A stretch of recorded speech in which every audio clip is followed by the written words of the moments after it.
We just found a cave that could change everything we know. The Amazon rainforest has long been a place of mystery and fascination for explorers, researchers, and storytellers. Deep in this lush jungle, scientists have recently uncovered a hidden cave, untouched for countless lifetimes. This discovery is challenging our understanding of history, the land, and the civilizations that once called this rainforest home. What mysteries lie within its depths? What secrets are waiting to be uncovered in this remote corner of the vast wilderness? Join us as we dive deep into the heart of the Amazon to explore an ancient cave that defies logic. Chapter 1. Relics of an Ancient Civilization. In the late 19th and early 20th centuries, there was a surge of curiosity about ancient civilizations, especially during the Victorian era. This enthusiasm was fueled by cultural trends in exploration and colonization, along with a romantic fascination with uncovering lost cultures. Major institutions like museums and universities in Europe and the United States began funding expeditions to find ancient artifacts and learn about the history of indigenous civilizations in the Americas. During this period, archaeology started to transform from mere treasure hunting into a more scientific discipline. Archaeologists began to focus on careful excavation and detailed analysis, which marked a significant shift in the field. It also became apparent that Native Americans had a complex genetic history with diverse influences, challenging the stereotypical idea of a singular Native American appearance. Interestingly, many artifacts discovered during this time, such as the colossal stone heads and other structures, were often mistakenly attributed to well-known civilizations like the Maya or Aztec. This was because the distinct characteristics of these artifacts were not immediately recognized, partly due to a lack of understanding of the region's pre-Columbian history. Notable explorers like John Lloyd Stephens and Frederick Catherwood played pivotal roles in generating interest in Mesoamerican cultures. Their explorations and writings, particularly their books on travels in Central America and the Yucatan, captivated the public and helped shed light on the rich and diverse histories of these ancient civilizations. Their detailed descriptions and vivid illustrations captured the public's imagination, sparking a wave of interest in these ancient cultures. Although they primarily focused on the Maya, their method of systematically documenting their findings and blending travel stories with scholarly observations had a lasting impact on future archaeologists studying Mesoamerica. For a long time, archaeologists have known about unusual skulls found in parts of Brazil that show distinct Polynesian or African features similar to those seen on the MCH, monumental colossal heads, around this period. A trend emerged in comparative archaeology, where discoveries from various parts of the world were compared, helping to place Mesoamerican civilizations in a global context. Museums began to evolve from merely storing artifacts to becoming centers of research and education, playing a crucial role in spreading knowledge about ancient cultures. This era also marked the beginning of interdisciplinary approaches in archaeology, integrating fields like anthropology, linguistics, and early environmental science. This broader approach has been instrumental in developing a richer and more detailed understanding of ancient civilizations, including the fascinating and intricate MCH culture. Back in the late 19th and early 20th centuries, as Western archaeologists ventured into Mesoamerica, they stumbled upon colossal stone heads, some towering over 9 feet, 2.7 meters, tall and weighing tons. These heads were striking, with flat noses, chubby cheeks, and often adorned with helmet-like headgear. However, despite their grandeur and distinctive features, their true cultural significance remained elusive at first. These massive carved human heads, some weighing as much as 20 to 25 tons, displayed curious characteristics that puzzled researchers. They didn't quite fit the typical features of Native Americans and were instead interpreted as having resemblances to Polynesian or African origins. José Melgar y Serrano made one of the earliest significant discoveries in 1862 at Tres Zapotes in Veracruz. Long ago, someone stumbled upon what we now recognize as one of the earliest colossal heads of the Olmec civilization. Melgar, the discoverer, even remarked that the head had features resembling those from Ethiopia. This insight gives us a peek into the beliefs and judgments of that time. This discovery didn't immediately trigger a widespread understanding of Olmec culture. For a while, these colossal heads were merely seen as curious curiosities rather than pieces of a grander cultural puzzle. It took many years and much more digging before people truly grasped the importance of these heads. Initially, many believed these artifacts might belong to other familiar civilizations like the Maya or the Aztecs because the idea of the Olmec civilization being a unique, early Mesoamerican society wasn't firmly established yet. It wasn't until the middle of the 20th century, when archaeologists like Matthew Stirling led more organized excavations, that the real story started to unfold. As they unearthed more colossal heads and other relics, the significance of the Olmec civilization began to shine, helping solidify them as a notable and influential civilization in their own right, existing before and possibly influencing others such as the Maya and the Aztec. Chapter 2. Echoes of a Lost Civilization. Graham Hancock, a modern adventurer fascinated by ancient mysteries, delves deeply into the world of the Maya. He proposes intriguing ideas that push the boundaries of what we traditionally believe about their history. Hancock suggests that the enigmatic Mayan calendar wasn't solely the creation of the Maya themselves, but was inherited from an even older civilization called the Olmecs, who used similar symbols. In essence, he sees the Maya calendar as an extension of this ancient tradition.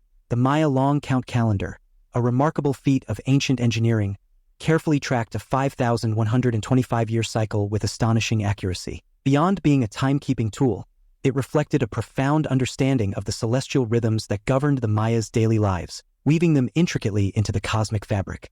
Hancock suggests that such precision hints at a deeper, perhaps inherited knowledge of astronomy from a civilization lost to time. When one gazes upon the majestic structures of the Maya, such as the pyramid at Chichen Itza, their astronomical skills become noticeable, especially during the equinoxes when the interplay of light and shadow on the pyramid creates the illusion of a serpent descending its steps. Hancock sees these architectural wonders not merely as buildings but as celestial maps revealing an advanced comprehension of the universe encoded within stone.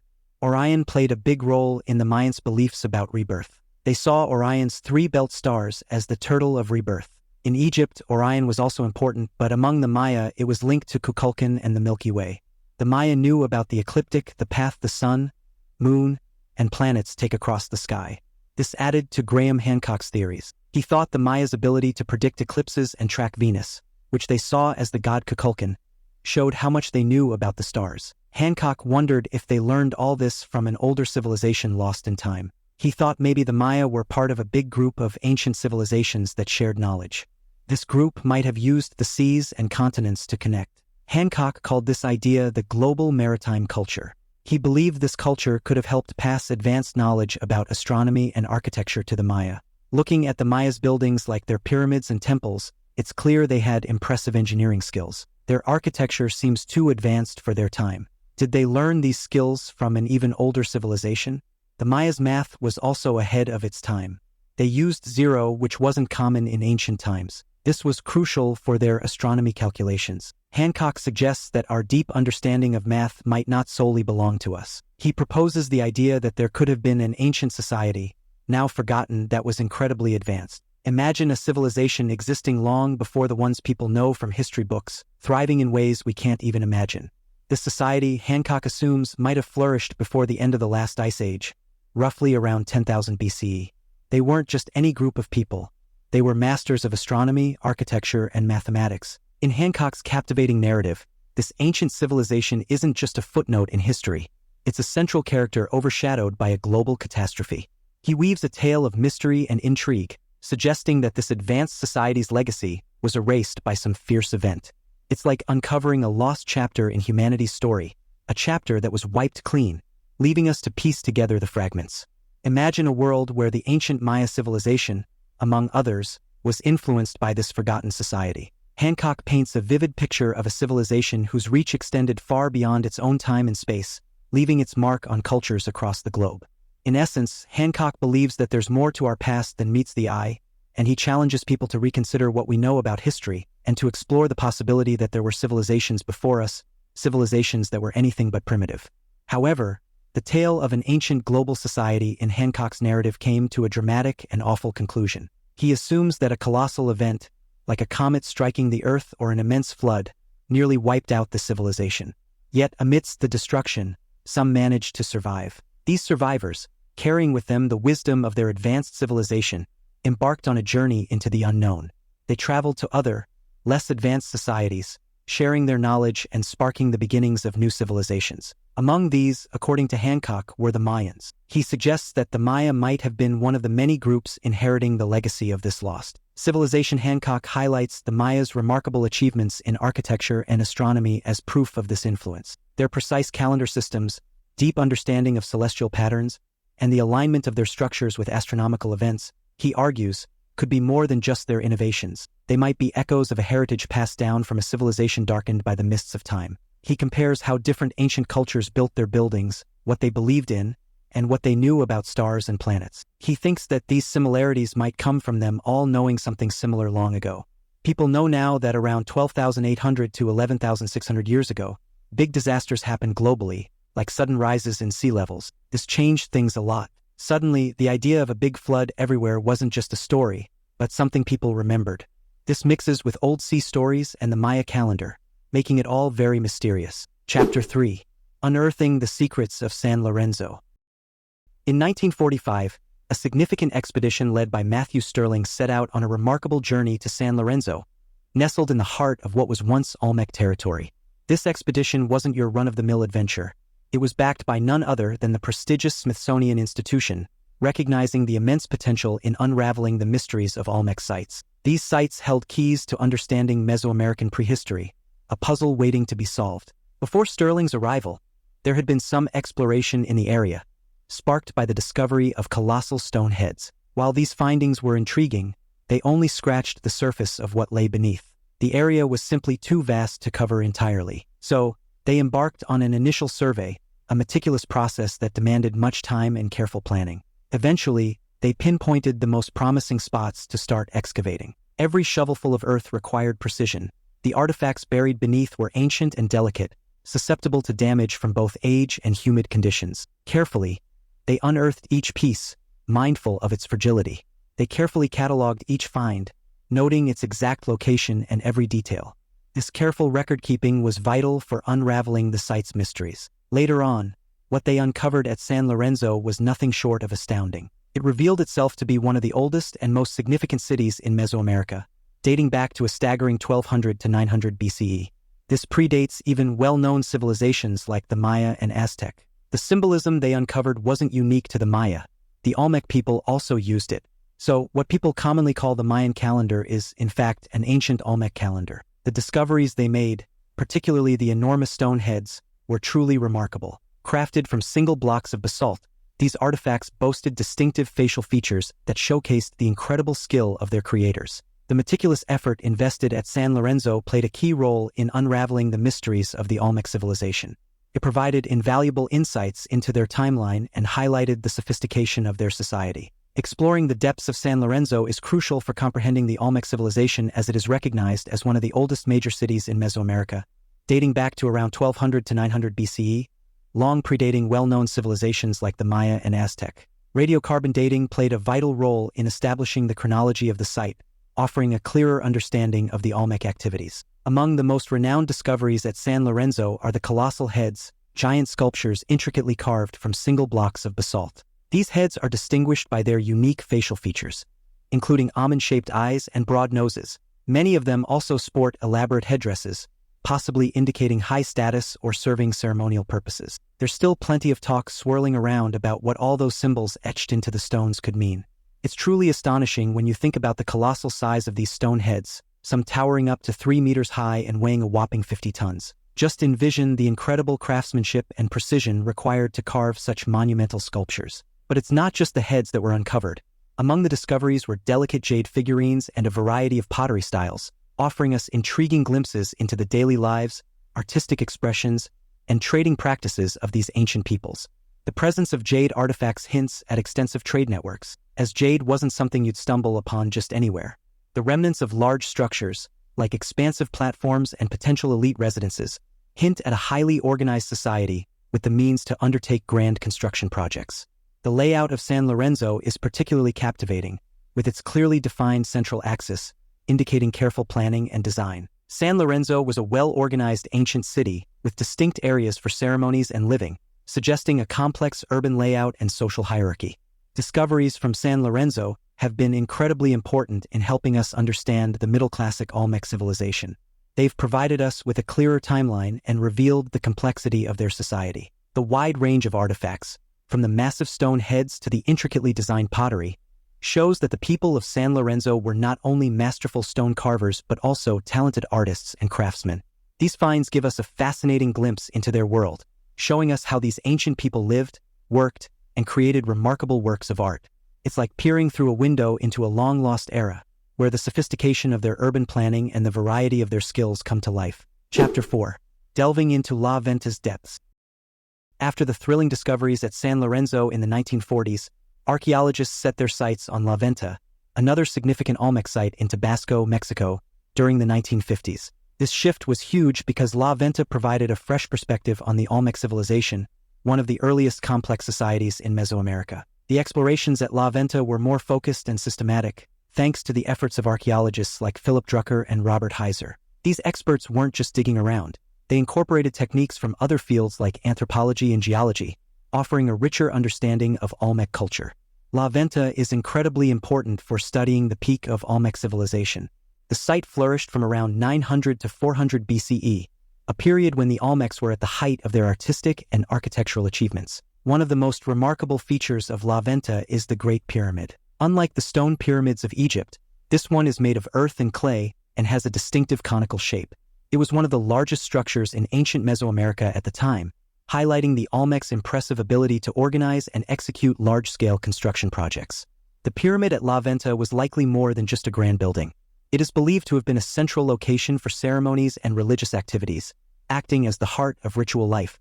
The way the pyramid and other structures at La Venta were built, along with their alignment with astronomical bodies, shows that the builders were quite skilled in engineering and astronomy. La Venta was probably a vibrant cultural hub where important ceremonies and gatherings took place. When archaeologists began excavating La Venta, they took a new approach, being very systematic about it. They focused on the layers of soil and the context of each artifact they found. However, they faced significant challenges due to the tropical climate and the fact that many Olmec structures were made of earth, which made preserving and understanding these findings difficult. They had to be extremely meticulous in recording everything they uncovered, providing a wealth of information for future analysis. Much like San Lorenzo, La Venta is renowned for its massive basalt heads, carved from huge boulders. These heads are believed to represent Olmec rulers or other prominent figures in their society. The site is like a treasure trove filled with altars adorned with intricate carvings depicting people, animals, and fascinating symbolic scenes. And then there's jade. The collection of jade artifacts is simply mesmerizing, ranging from exquisitely carved figurines to celts. These weren't just pretty trinkets. They showcased the remarkable skill of the Olmec people and hinted at extensive trade networks, as jade wasn't locally available. The burial sites they uncovered revealed a complex tapestry of elaborate practices. They stumbled upon mosaic pavements crafted from serpentine, along with an array of offerings, each likely laden with profound religious significance. All these discoveries from La Venta have played a key role in unraveling the mysteries surrounding the Olmec, their societal structure, religious beliefs, and artistic prowess. It's like putting together pieces of a grand puzzle to understand the rich variety of their civilization. Maintaining La Venta for future research is tough. The site faces challenges from nature and humans, so it's vital to preserve this special place. It's not only important for archaeology lovers, but also for understanding a significant part of human history.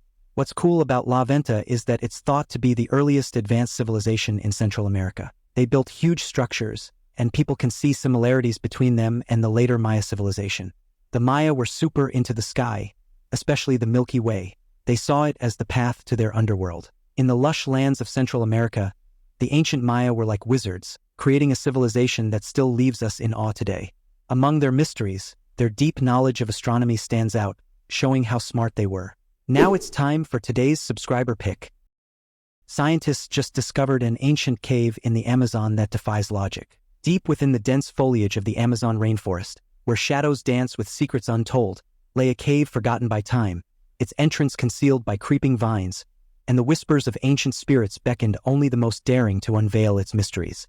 A team of courageous scientists, fueled by curiosity and driven by the allure of the unknown, ventured into the heart of the jungle, guided by whispers of legends and the faint echoes of forgotten tales. They stumbled upon the fabled entrance. As they descended into the yawning abyss, the air thickened with anticipation, and every step echoed like a heartbeat in the darkness. But what they discovered within defied all logic. The walls of the cavern pulsed with an ethereal glow, as if infused with the very essence of the universe. Symbols older than memory itself adorned the stone, telling stories of civilizations lost to time. In the heart of the cave, they found a chamber bathed in an otherworldly light. Crystalline formations jutted from the ground like the spires of an ancient city, casting prisms of color that danced upon the walls. But the true marvel lay dormant at the chamber's center, a colossal crystal pulsating with energy and radiating a warmth that defied explanation. Its surface rippled like liquid light, revealing glimpses of worlds beyond the realm of mortal understanding. As the scientists approached, their minds filled with wonder and awe. They realized that they stood on the threshold of something greater than themselves, a doorway to unseen realms. And as they gazed upon the ancient crystal, they knew that their journey had only just begun. For within its depths lay the answers to questions yet unasked and the promise of discoveries yet untold. Chapter 5. Unveiling Ancient Cartographic Secrets. In the late 20th and early 21st centuries, technology like satellite imagery revealed ancient earthworks hidden by deforestation. Over 450 of these designs, called geoglyphs, were found in the Amazon. They're not just simple lines but huge drawings spanning kilometers in various shapes. Some have intricate patterns hinting at a highly organized society. These geoglyphs were likely made by removing the top layer of soil and vegetation to reveal the lighter-colored earth below. Graham Hancock, referencing the Pyrie Reis map from 1513, suggests ancient civilizations had advanced knowledge. Despite only a third of the map surviving, it details parts of Europe, North Africa, and Brazil. Hancock focuses on its depiction of an ice-free Antarctica over 6,000 years ago, proposing a lost civilization. The map was likely compiled from earlier sources, including charts from Christopher Columbus and possibly even older maps. If true, this idea suggests ancient sailors might have mapped Antarctica before it was officially found. Critics say the map might just be a mistake or made up. The map from 1513 is impressive because it accurately shows distances at sea, something not possible until much later. Some say this means they had advanced navigation skills, while others think it could be luck or exaggeration. Hancock thinks the map even shows mountains in Antarctica unknown until recently, suggesting ancient knowledge. Critics say these could be mistakes or symbols, not real features. Hancock's theory about ancient maps sparks debate about history and archaeology. He argues that these maps show detailed knowledge beyond their time. Some older maps even include features not officially recognized until later, leading him to suggest they come from an ancient civilization lost to history. It's like he's hinting at a forgotten part of our past, one where people knew the world better than we thought. Hancock's theory dives deep into the technical side, suggesting the original mapmakers were incredibly skilled at navigation way before they should have been. It's like they had gadgets from the future. He's on to something big, saying ancient civilizations knew way more about the world than we thought. They might have even had tools to track time and find their way around. Hancock's idea is gripping. He thinks ancient knowledge got lost in big disasters or just faded away over time, but some of it survived, trickling down through stories and maps. He links myths and legends from different cultures to this lost wisdom, like how flood stories might be about real events. It's a bold take, challenging what we think we know about our past. Chapter 6. Amazon's Ancient Societies Unveiled. Graham Hancock, a storyteller uncovering hidden history, imagines a past where the world wasn't separated by oceans but linked by them. He envisions an ancient global culture, skilled in sailing and shipbuilding, connecting distant civilizations through sea voyages. Hancock sees similarities in architectural styles and beliefs among ancient cultures, hinting at shared knowledge spread through maritime networks.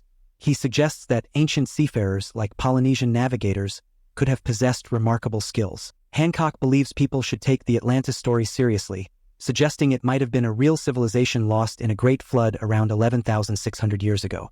He also delves into the mysterious Maya civilization and their calendar, which ends on December 21, 2012. Rather than a doomsday event, Hancock interprets this as a significant moment in Maya cosmology, possibly marking a shift in human consciousness. He discusses how ancient civilizations measured time and aligned with astronomical events, suggesting that history is punctuated by cataclysms that shape human progress. In Hancock's narrative, these cataclysms aren't just disasters but key moments that reset civilization.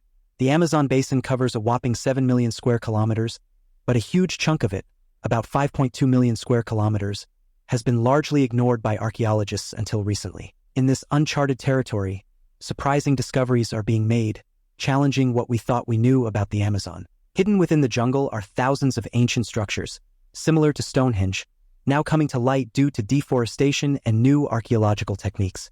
These findings, made possible by aerial surveys, satellite imagery, and ground expeditions, reveal a sophisticated past with advanced societies. One remarkable example is the Kikuro complex in the Brazilian Amazon, offering insights into urban planning and societal organization centuries before European contact. Nestled in the remote jungle, Kikuro showcases a network of settlements strategically positioned to utilize natural resources efficiently. These settlements were connected by straight roads, carefully aligned with cardinal directions, demonstrating remarkable planning and coordination. A canal system indicates advanced hydraulic engineering, possibly used for transportation and water management. The variety of structures within the complex suggests a hierarchical society with different social or functional roles. Estimates indicate that at its peak, Kikuro could have supported tens of thousands of people, indicating a thriving civilization. Rediscovering Kikuro was no small feat. It began with aerial surveys and satellite images, followed by extensive ground excavations led by archaeologists like Michael Heckenberger. Advanced techniques like LiDAR helped map the area accurately through the forest canopy. Carbon dating revealed that Kikuro was inhabited for several centuries, dating back to 800 AD. Artifacts such as pottery, tools, and ornaments offer glimpses into daily life and creativity. This discovery challenges the notion of the Amazon as an untouched wilderness before European arrival, showing it was home to a complex society. Kikuro's sustainable practices, advanced farming techniques, and harmony with the environment offer valuable lessons for today. This discovery made us rethink how indigenous societies in the Amazon managed the land and shaped the landscape. The biodiversity in the Amazon today might be thanks to ancient civilizations. The variety of plants near archaeological sites is much greater than in other areas. Some trees, like Brazil nuts and ice cream beans, are valuable food crops. Marajo Island at the Amazon River's mouth is a time capsule of the Marajora culture from 800 to 1400 CE. It's incredibly diverse and provides everything for the Marajora people's lifestyle. They were known for their artistic ceramics and built massive earth mounds. They had a clear structure, different roles for men and women, advanced farming techniques, and traded goods and ideas. Santrum was a bustling hub of trade and culture. People there were known for their intricate pottery, which reflected their culture and beliefs. Their pottery-making techniques were advanced, showing expertise in chemistry and kiln construction. The variety of pottery styles suggests cultural mixing. Santrum was organized with separate areas for living, working, and gatherings. The pottery gives insight into their daily lives and connections with others. Geoglyphs in the Amazon, especially in Acre and Rondonia, are like a hidden world under the forest canopy. What do you think about this recent discovery of the ancient cave deep in the Amazon rainforest that defies all expectations? Share your thoughts with us in the comments section below.